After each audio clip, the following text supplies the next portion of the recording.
Welcome to episode 1 of Bridging the Gap. I'm your host Tara, and through this series, I hope to teach you some small bits of French while building your knowledge of the significance of 5 Parisian bridges and filling you in on the best spots to visit around town. Today, we're taking a look at Pont Neuf. Pont Neuf, or New Bridge, is the oldest standing bridge in Paris. Stretching over 238 meters, it is also the third longest bridge in Paris. Its name is incredibly ironic. However, at the time of its construction, which began in 1578 and finalized in 1607, it was the newest bridge in Paris. Pont Neuf stretches from Rive Droite, or right bank, to L'Île du Cité, and then to Rive Gauche, left bank. Throughout history, Pont Neuf has been regarded as an important landmark. During the French Revolution, it gave space for political gatherings and public speeches. Even today, it is a center for commerce and culture for Parisians. Pont Neuf offers great views of Parisian landmarks such as Notre Dame and the Louvre, and connects to La Place Dauphine. Conveniently connecting to Pont Neuf are multiple guided boat tours of important Parisian landmarks, as well as a history of bridges much like this. Welcome to episode 2 of Bridging the Gap. I'm your host Tara, and through this series, I hope to teach you some small bits of French while building your knowledge of the significance of 5 Parisian bridges and filling you in on the best spots to visit around town. Today, we're taking a look at Petit Pont. Le Petit Pont, as its name suggests, is the smallest bridge in Paris, stretching only 32 meters across the Seine. The original bridge is thought to have existed since the 9th century. However, it has been rebuilt at least 11 times due to floods destroying each previous bridge. Because of this, a new bridge was constructed using wooden bases and stone arches. In 1718, a woman went out to search for the body of her child that had drowned earlier in the Seine. Her boat attempted to pass under the bridge as a barge carrying hay went the opposite direction. The boats collided, her light caught on fire, and the barge collided with Petit Pont, burning it down. The present bridge was constructed in 1852, condensed to a single arch to ensure the flow of water traffic, and has been standing ever since. It connects L'Île du Cité and the Saint-Michel neighborhood in the 5th arrondissement. If you're looking for a quick way to explore the Quartier d'Attente from Notre Dame, then Petit Pont is the route you want to take.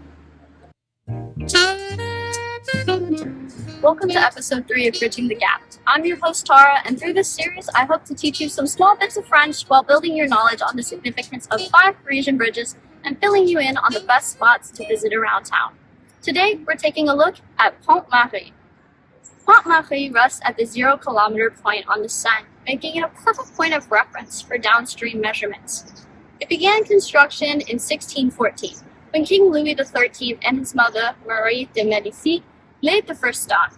It was completed 21 years later in 1635. The original concept was to connect L'Île du Cité to Vaches. It was swept away by a flood and reconstructed in 1667, which led to its present stone form. It was an impressive architectural feat at the time and still maintains its charm even after its restoration in the 1900s. Today, Pont Marie connects L'Île du Cité and l'Hôtel de Ville in the 4th arrondissement. It provides access to one of Paris's most notable ice cream shops, Bertillon, and is near the Fournay Library at the historic Hôtel Bisson. Welcome to episode 4 of Bridging the Gap with Tara. Through this series, I hope to teach you some small bits of French while building your knowledge of the significance of 5 Parisian bridges and filling you in on the best spots to visit around town. Today, we're taking a look at Pont de la Concorde. Pont de la Concorde has been witness to many important moments in French history. Connecting Place de la Concorde and the 7th arrondissement, it was originally called Pont de la Révolution, and even before that, Pont Louis XIV. Place de la Concorde is famously where beheadings took place during the Reign of Terror during the French Revolution between 1793 and 1794. The bridge was constructed using the dimension stones of the destroyed Bastille prison, as it was worked on through the Revolution. Today it is seen by Parisians as a symbol of peace and unity, connecting the past and the present history of Paris. Pont de la Concorde connects to the Halle and the Hôtel de la Marine. And if you can find a comfortable spot to sit underneath, offers a great view of Pont Alexandre III and the Eiffel Tower. On either side of the bridge, you can access Musée d'Orsay, Musée d'Industrie, the Jardin de Tuileries, le Louvre, or Palais Royal.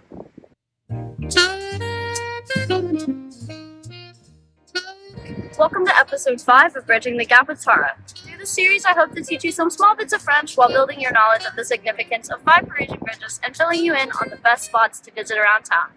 Our last bridge, and the most recently constructed of them, is Pont Alexandre III.